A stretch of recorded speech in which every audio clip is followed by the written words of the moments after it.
With this bill, is it a legal cover for bulldozer? इस देश के मुसलमान का इस मिट्टी पे कर्ज है और इस मिट्टी का मुसलमान पे कर्ज है। इस्लामिक कम्युनिटी में डालिए तो हिंदू में डालिए, सिखों में डालिए, क्रिश्चियंस में डालिए, तब न बात होगी। मुसलमान शहरों में रहे, घेट्टो, गांव में गया घुसपैठिया।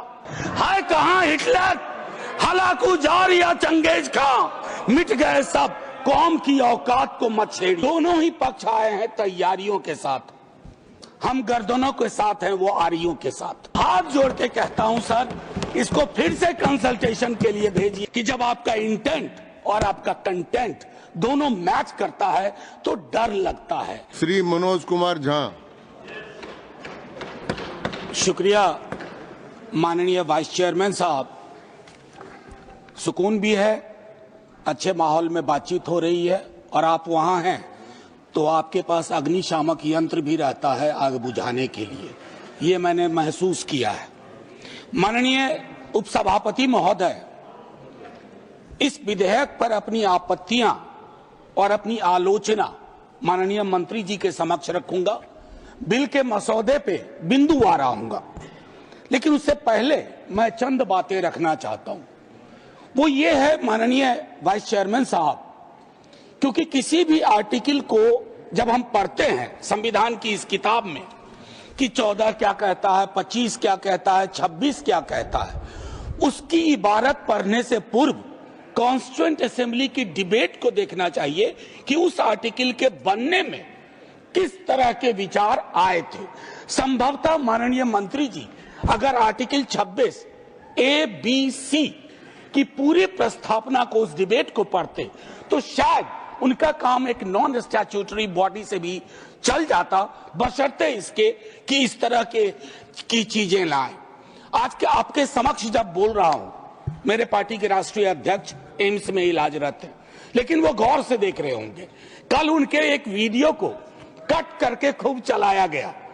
सर पूरा संवाद तो देखिए, और अगर उन्हीं को चलाना है तो उनकी तो न्याय, सामाजिक सौहार्द के बारे में इसी पार्लियामेंट में बहुत सारी स्पीचेज हैं, उसको सुना जाए। बहरहाल सर, मैं क्यों कह रहा था आर्टिकल के बनने की बात, होता यूं है सर, यूनिफॉर्म सिविल कोड पे बहुत चर्चा हुई, आर्टिकल 44, लेकिन कहा कि देश का माहौल तकसीम के बाद, पार्टीशन के बाद, बंटवारे के बाद ट्रस्ट डेफिसिट था समुदायों के बीच में, तो उसको सेल्व किया गया, डायरेक्टिव प्रिंसिपल्स में रख दिया गया। जैसे संपत्ति के बंटवारे की बात, आय के असमान वितरण की बात भी डायरेक्टिव प्रिंसिपल्स में आई, 38(2) एंड 39 क्लॉज सी। मैं जानता हूं आज दोनों ही पक्ष आए हैं तैयारियों के साथ, हम गर्दनों के साथ हैं, वो आरियों के साथ। मैं आपके माध्यम से माननीय वाइस चेयरमैन साहब, कोई बात तलखी में नहीं बोलूंगा। किसी को आरी लेकर सदन में प्रवेश करने की अनुमति नहीं है। बिल्कुल सर, आप जिंदाबाद रहें। सर एक चीज, देश का माहौल, और ये मैं गंभीरता, गर्दन लेकर आ सकते हैं जी, आरी लेकर नहीं आ सकते। सर देश का माहौल कैसा है इस पे एक नजर डाला जाए। गाहे बगाहे इकोनॉमिक बाइकॉट की बात होती है, गाहे बगाहे किसी पुरानी मस्जिद के नीचे कुछ चीजें ढूंढी जाती हैं, गाहे बगाहे प्लेसेस ऑफ वर्शिप एक्ट पे सवाल उठता है। सर इस तरह के माहौल में आपके बिल का कंटेंट और आपके बिल का इंटेंट दोनों सवालिया निशान खड़े करता है। ये महत्वपूर्ण है, चिंता इस बात की नहीं है, अभी चुन के आए हैं, हम भी चुन के आए हैं, लेकिन चुन के आने के बाद बहुमत विजडम की गारंटी नहीं होता है।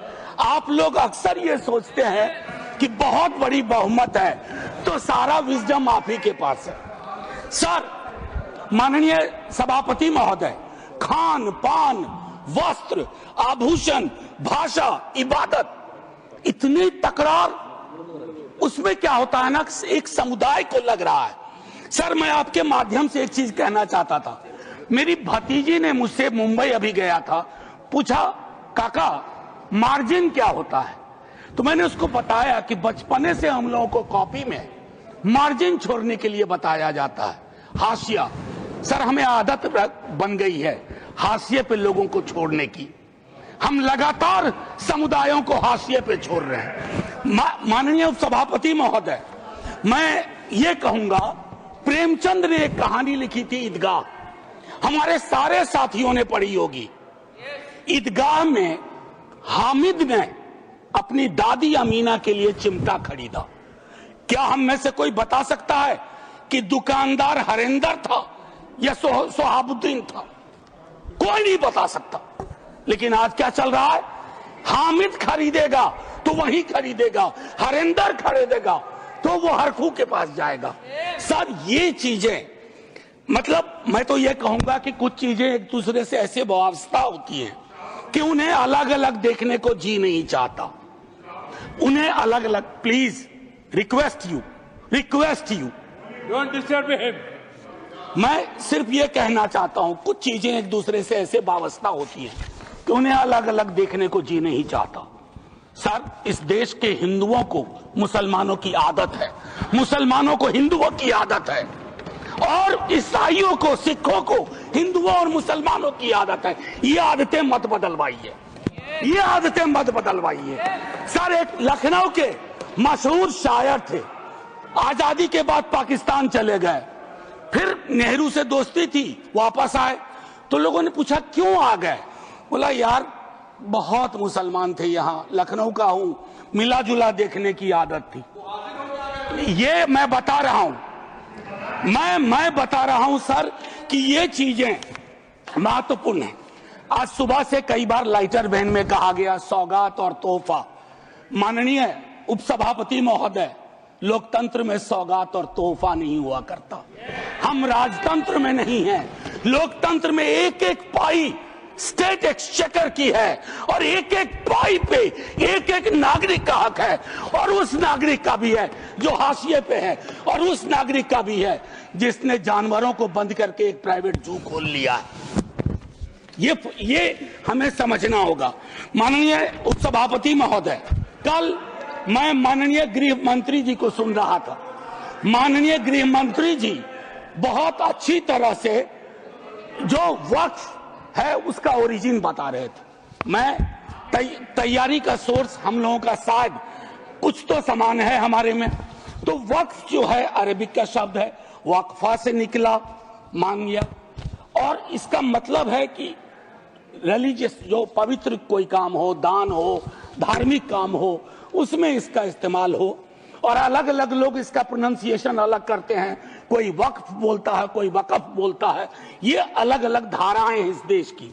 काबा की मस्जिद जो 622 में बनी प्रॉफिट मोहम्मद के time, peace be upon him, वो पहली इस्लामिक वक्फ थी। उसके बाद एक चीज हम सबको याद रखना चाहिए, हम किसी भी धर्म के मानने वाले हों, राष्ट्र की अवधारणा से पूर्व नदियां नहीं बटी थी, संस्थाएं ऐसे नहीं बटे थे, बनते गए, उसमें सुधार भी हुआ। आप पहली बार सुधार नहीं कर रहे हैं, इसमें सुधार आगे भी होगा। मैंने कहा ना कि दिक्कत होती है कि जब आपका इंटेंट और आपका कंटेंट दोनों मैच करता है तो डर लगता है, क्योंकि उस समुदाय के बारे में मैं एक बात जरूर कहूंगा। इस बिल को, चूंकि बिल के कुछ बिंदुओं पे आऊं उससे पहले, बाबा साहब भीमराव अंबेडकर को इन्वोक किया गया, और मैं चाहूंगा बाबा साहब भीमराव अंबेडकर, उन्होंने एक लाइन कही थी, उसको बार बार पढ़िए, democracy is incompatible in inconsistent with isolation and excluding minority communities. You have to look at, Honorable Minister, from the angle of isolation and exclusion. और ये दोनों चीजें बहुतायत में हैं और अलग अलग जगहों पे हैं। सर, जमीन के साथ किसी व्यक्ति और किसी कौम का क्या रिश्ता होता है, इसको भी समझने की जरूरत है। सच कहूं तो कई बार एहसास ये भी होता है कि with this bill, is it a legal cover for bulldozer? That scares me as a citizen of this country. कमाल की बात है, मुसलमान शहरों में रहे घेट्टो, गांव में गया घुसपैठिया, और उनकी संस्थाएं, उनके बारे में जिक्र हो, कहा कि उसमें तो ओपेक नहीं है, सस्पेक्ट है। कॉन्स्पिरेसी के टोन में बात होती है, कॉन्स्पिरेसी के टोन में। सर ये उचित नहीं है। आज ही आप ही के सदस्य कहते हैं राधा मोहन जी कि 20 करोड़ मुसलमान। सर अगर एक घर में एक सदस्य मुसलमान है, क्या आप उसको एलिनेट होने दीजिएगा या उसको जोड़ के रखिएगा? उसकी शिकायतों को और उनसे जो शिकायतें हैं वो कैसे दूर होंगी? बैठ करके दूर होंगी। किसी को डॉग विसिल पॉलिटिक्स का उपकरण बना करके अगर आप अलग करना चाहोगे तो वो उचित नहीं है। मैं माननीय उपसभापति महोदय, आपने कहा, मेरे कई सदस्यों ने कहा नॉन मुस्लिम्स को, मैं तो बड़ा तारीफ करूंगा, खड़ा हो जाऊंगा पक्ष में।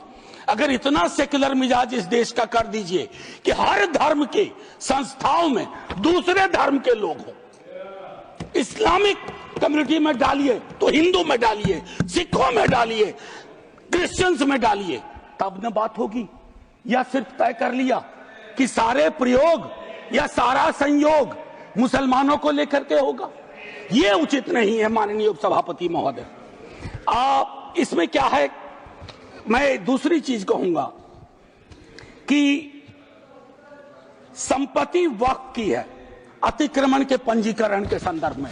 मेरे संजय जी कह चुके हैं, आपकी खुद की एफिडेविट है कि कितना डिजिटलाइज हो गया है, कितना इंक्रोचमेंट हुआ। एक छोटी सी बात कहूंगा कि एक बहुत बेहतर चीज आपने कही थी और मैंने नोट किया था सर, एक कायदे से, सॉरी, नहीं ढूंढने में जो समय लगेगा, नहीं सर, नहीं मिल गया सर। वो एक्चुअली एक मिनट सुनो सही सर, सुनो, ढूंढने में जो समय लगेगा उतना अतिरिक्त समय आपको मिलेगा। Thank you, thank you sir. इन्होंने कहा, अब देखिए कि 30 बरस में, प्लीज जयराम जी, 30 बरस में सिर्फ 8, सर मैं इस बोनहोमी को तो धन्यवाद कहता हूं, लेकिन इससे मुझ जैसे सदस्य को थोड़ी दिक्कत होती है अपनी बात रखने में। बाकी अपने प्यार के लिए बहुत जगह है इजहार के लिए। मैं सिर्फ ये कह रहा हूं 30 बरस में सिर्फ 8 केसेस आए। क्या कर रहे हैं हम सर? अब वक्फ बाय यूजर, ये बहुत इंटरेस्टिंग चीज है। किसी भी समुदाय की एक स्मृति होती है। माननीय सभापति महोदय, आप मुझे देखिए, मैं भी आप ही को देखूंगा। किसी भी समुदाय की एक स्मृति होती है। कोई मस्जिद कब से यूज में है, कागजात ढूंढोगे। मैं अभी अपने बिहार का अनुभव बताता हूं। हम बहुत छोटी जोत के किसान परिवार से आते थे दादा के टाइम से।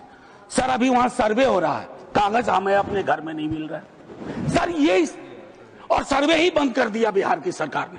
तो मैं ये कह रहा हूं कि पूरे समुदाय को कटघरे में खड़ा करने के लिए आप यूं ही एक आम अदना मुसलमान शहरी अदरवाइज वो परेशान है। पुरानी संपत्ति है, लैक ऑफ टेक्निकल एक्सपर्टीज नहीं है, कहां से लाए, सब विवाद में आ जाएंगे। लिटिगेशन का एक पहाड़ खड़ा हो जाएगा हमारे समक्ष। और हां, आप डीएम को बहुत काम पकड़ाते हो। बेचारा डीएम लोकल लेवल पे हम कहते हैं ट्रैक्टर बन के रह गया है। जितनी आपकी योजनाएं हैं, जयंत भाई की विभाग की योजनाएं हो, किसी की डीएम नोडल ऑफिसर, और हम ये मान के भी चलते हैं कि डीएम है तो ज्ञान का सारा भंडार उसके पास है। डीएम को एक एक महकमे की मीटिंग का टाइम नहीं मिलता है, क्या क्या करेगा डीएम। मैं आपके माध्यम से माननीय सभापति महोदय, वीकर सेक्शंस की बड़ी चर्चा इसमें की गई है। कम से कम पसमानदा, अपने हिंदू समाज में भी पसमानदा बहुत बड़े।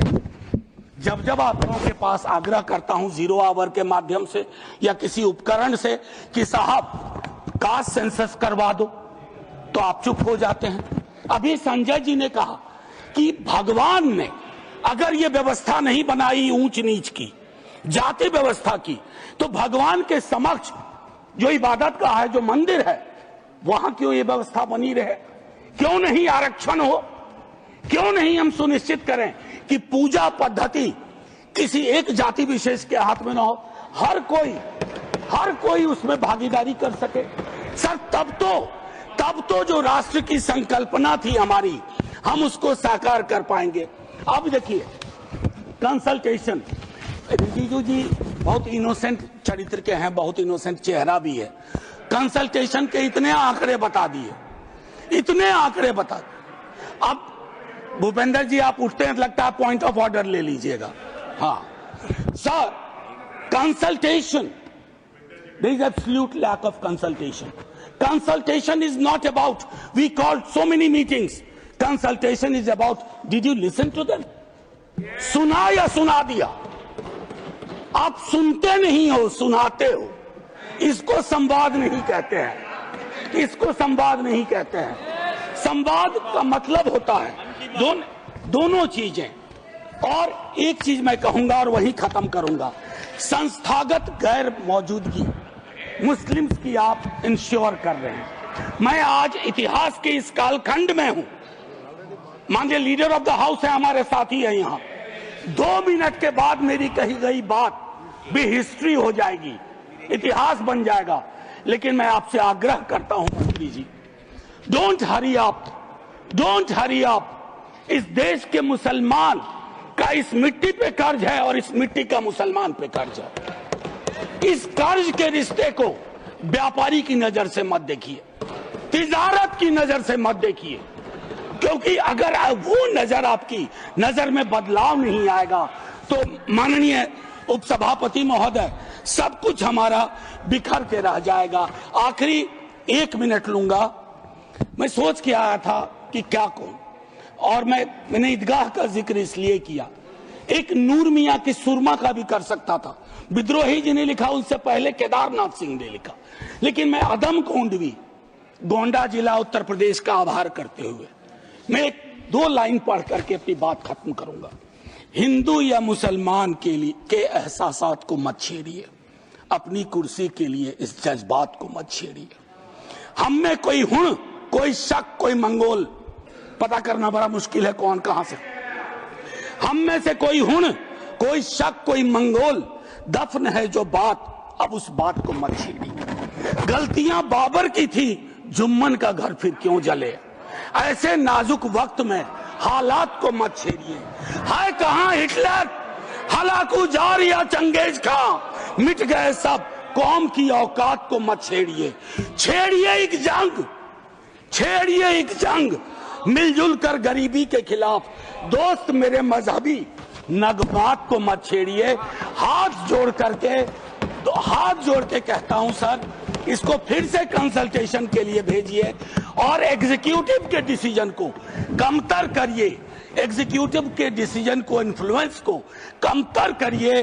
और पूरी दुनिया नॉमिनेटेड से इलेक्टेड पे जा रही है, आप इलेक्टेड से नॉमिनेटेड पे जा रहे हो। नॉमिनेटेड लोग बड़े खतरनाक होते हैं, ध्यान रखना सर। जय हिंद सर।